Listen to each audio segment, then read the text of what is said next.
So what happens after death? What happens if I die unaware? What happens if I die aware? So once again I want to warn you, if I go into these spaces, I'm going into areas which are not in your experience. So the only option that's left to you is, whatever I say, to believe it or to disbelieve it. I don't like to put people in such a… It's an obscene situation, compelling you to either believe me or not believe me. I think it's obscene to to push people into that situation where you have to believe me or you don't believe me. It is the same situation as you're with me or against me. It is I don't like that But now that you asked the question, what happens? See, the most important thing for you, if you really want to know, if you just want to listen to your story, that's different. If you really want to know, the most important thing is that you must know what is happening to life now, isn't it? You're here. What is happening to this life now? How is it happening? If you strive to know this, and if you know this, you will know everything. If you know just this one, you will know everything that's worth knowing in the existence. That's how it is. You just have to know this, that's all. If you know this piece of life, you will know everything that's worth knowing in the existence. That's all you need to know. That is why for ages people have been saying, know thyself or whatever. People have been saying that, isn't it? So how to know yourself? Everything that we are doing is just to set up the necessary fundamentals so that you will be able to know. If I tell you, you are soul, you are beautiful, you are love, people are making statements, God is love. How do you know? How do you know? No, my Krishna has told me, my priest has told me, somebody else has told me, all that is fine. But how do you know they know? How do you know that Krishna knows? I'm asking you. See, I'm not saying this with any disrespect or anything towards them. But how do you know? How do you know that Krishna knows, or Buddha knows, or Jesus knows, or anybody knows? How do you know?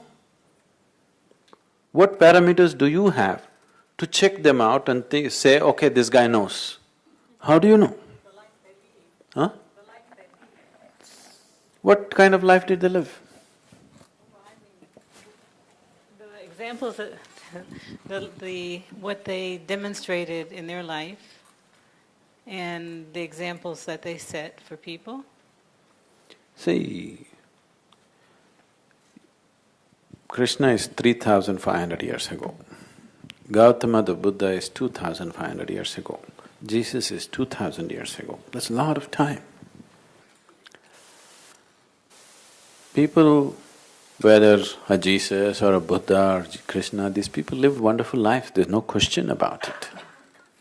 But how do you know what they're saying is the truth? What have you got in you to tell you that? Now, I will tell you, love is God. You feel little love in your heart, you feel wonderful. So you think, I know God? No. It's a wrong conclusion you're making. Now, people are always saying love is God. Please look at this sincerely. Love is a human emotion. Human beings are capable of being loving, isn't it so? Are they?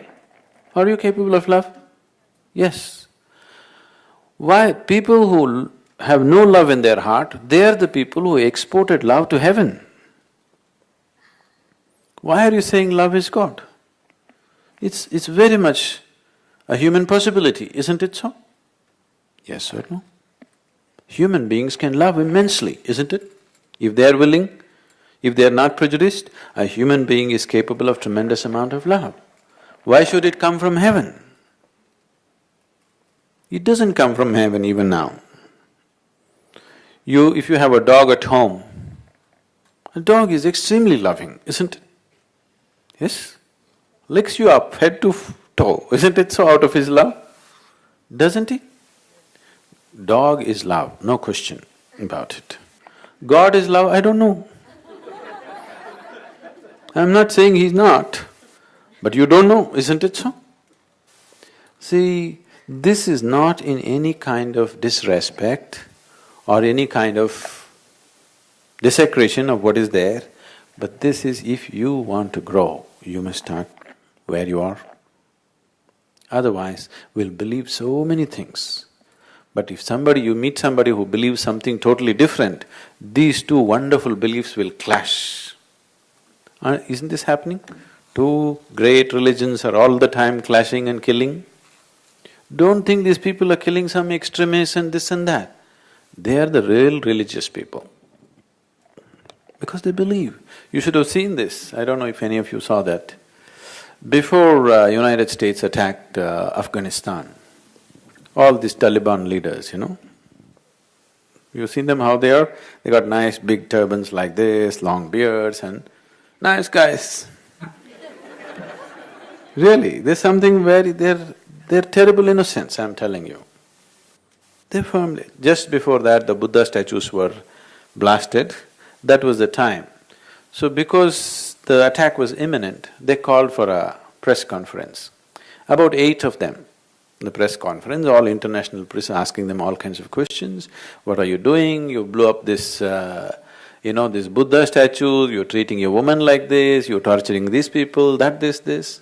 Whatever you say, those guys are so innocently coming out and saying, see, in our holy book Quran, this chapter, this is what it says. So we're just doing that. When you look at them, they're genuinely saying it. They're not pretending people because they're staking their life.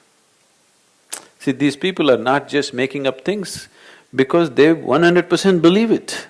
Otherwise, why would they stake their lives, isn't it? Isn't it so? Why would any man stake his life for something that doesn't mean anything to him? It means a lot to them, they firmly believe this is it. But you think it's utter nonsense, isn't it? But it is not so for him. So what I'm saying is, let's not go by belief systems, let's explore life. Whatever, initially, this is also there, at different phases of their life, they said different things. And out of context, it can mean many things which are completely out. Initially, during the marketing phase of his life, Jesus talked about taking everybody to heaven. Said, my God is in heaven, my Father in heaven, I'll take you there and this and that. Once sufficient number of people got interested, he said, the kingdom of God is within you. Yes? Yes or no? He did, right? He turned around and he said, the kingdom of God is within you. Everybody was thinking he's going to take them up somewhere. But he turned around and said, the kingdom of God is within you. If it's within you, all you need is a method and a way to turn inward, isn't it? Not about going somewhere. So, whatever he might have said, it could be totally out of context. Out of 2000 years, people might have twisted and turned and put it completely out of context. You take a piece of what somebody has said without taking the whole context of what he could have said. It could be completely meaning something else and it can always happen to everything that everybody has said. So they lived wonderful lives, no question about that. But still, in your experience, still you know, it is still a story, isn't it? Yes?